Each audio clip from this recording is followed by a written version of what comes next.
Hi everyone, appreciate you joining me.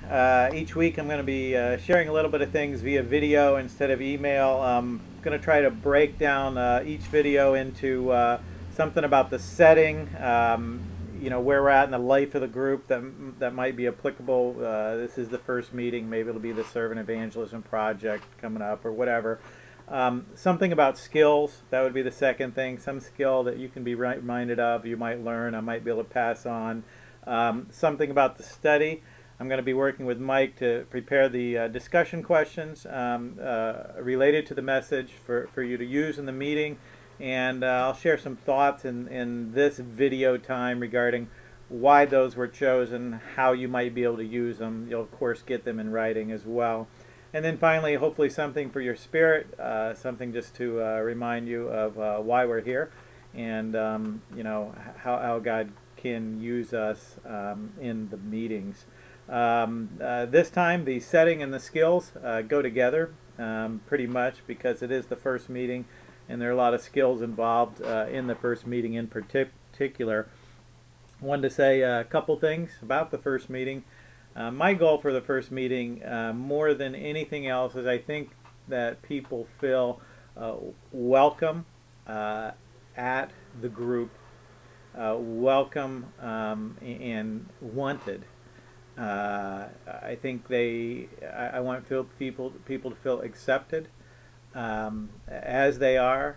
I think I want people to feel like no matter who they are, where they've come from, I'm going to love them as they are, as a leader, and they're going to be welcome in the group. I want them to feel like they will be able to be heard in the group and that they're going to get something out of the group. More than anything else, I want them to want to come back to the second meeting because I know the second, the third meeting, they're going to get a lot out of it. So I want them to want to come back. That's pretty much overall my goal for the meeting.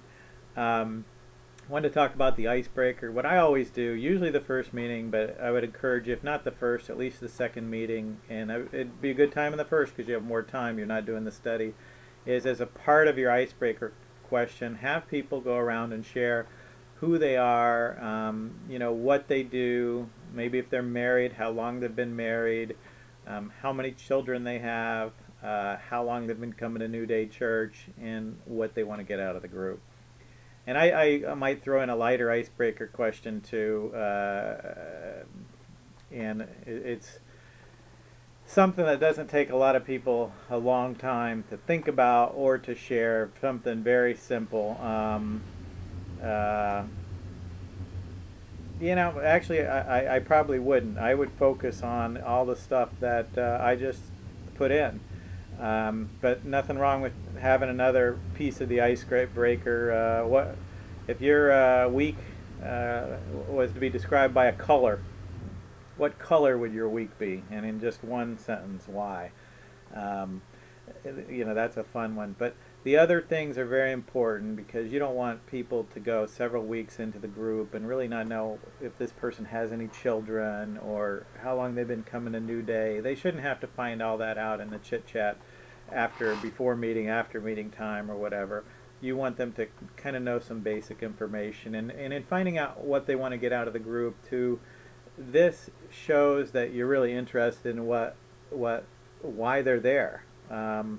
And it helps give them a little more buy-in to the group, that you are concerned about, helping meet some of their goals, and hopefully they are reasonable and not way out there. And you can affirm at the end that I think we're all on the same page, and affirm what you want to get out of the group, and just hopefully that those things will be accomplished. Of course, you got to go through all the mechanics. Bethany's given a first meeting outline, and all those things are very important to just kind of go through to help people understand what you're going to be doing and what you're going to be accomplishing as a group. In regard to lifelines, we mentioned at the leader meeting that it's a possibility. In our group, we don't know 10 of the 16 people that are going to be there, so I'm not going to bring up lifelines at the beginning. I'm just going to see how it goes, and those might be introduced as a possibility later on. Oh, a good segue though, and Ann brought this up, my wife brought this up, a good segue into sharing background about each other is Mike shared a lot of background in regard to the New Testament and why that's important for really understanding the New Testament and getting the pieces straight in your mind and being able to apply it. The same thing's true of our lives. You know, we got to have a little background about each other before we can really start to get to know each other. And that's a great segue for your sharing question to introduce that. Let's see, in regard to the study, I would talk about the study and what we're going to be doing and how we're going to approach that. If you as a leader miss a Sunday morning service, Mike has told me that the podcast is available almost immediately after the service, certainly no later than that Sunday evening.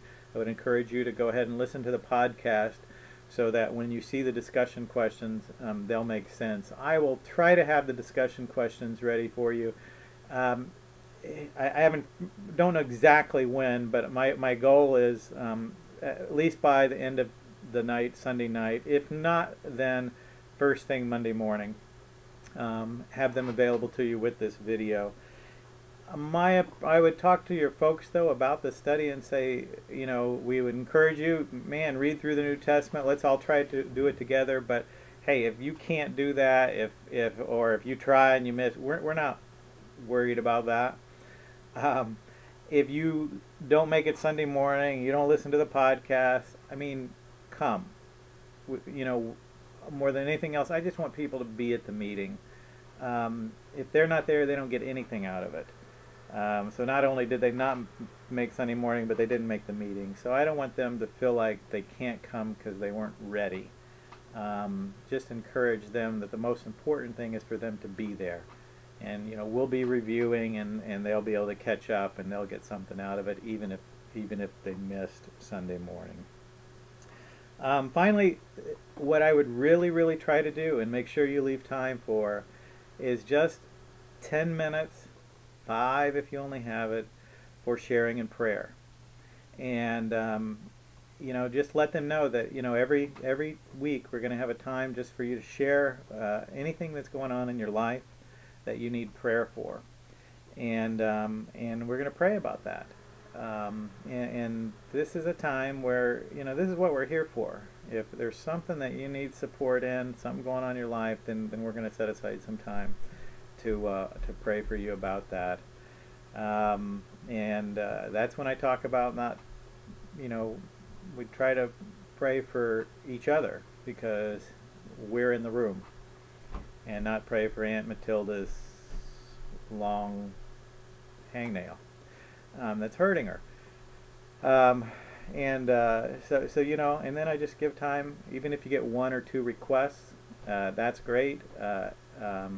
And then, you know, just make a quick, brief wrap-up time. Maybe you would pray if you're running short on time. But do something in regard to sharing in prayer to let them know in that first meeting that this is what you're going to be doing as a part of future meetings.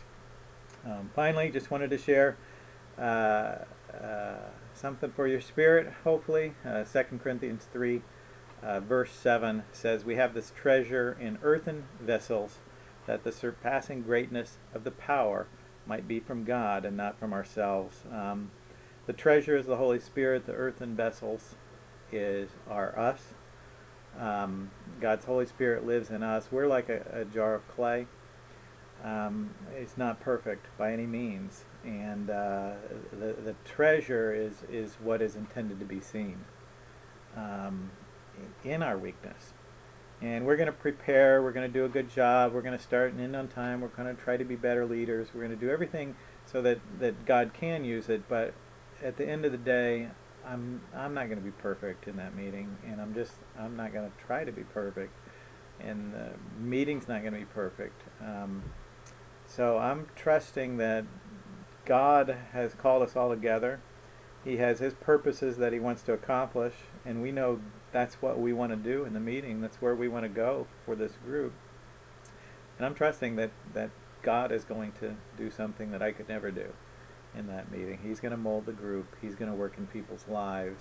He's going to do something such that they're going to enjoy it. They're going to want to come back. So hopefully you'll have a great first meeting, and I'll pray that that happens.